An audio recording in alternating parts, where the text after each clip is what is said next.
Hey, dementia caregivers, Lisa Williver here from At Home with Dementia. And today we are answering the question, how can you help your loved one remember who was visiting them?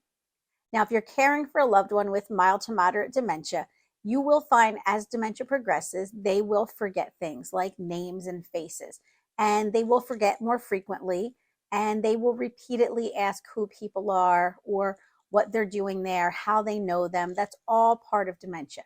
But we have a really easy solution that will help your loved one avoid that feeling of not knowing who someone is.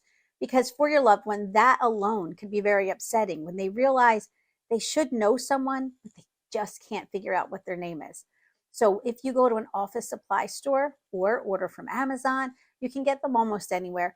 Get labels that say, "Hi, my name is," and when people come over, first thing they do, hand them a Sharpie, have them write their name nice and big, and put that label right on their shirt. This will eliminate your loved one being upset because they couldn't remember someone's name.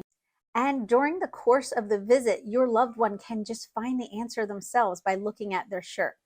In mild to moderate dementia, especially, you want your loved one to be as stress-free as possible because this helps you to slow progression. So, very simple solution, name tags. For more information, watch our next videos. Don't forget to like and subscribe and join At Home with Dementia so we can make your life easier.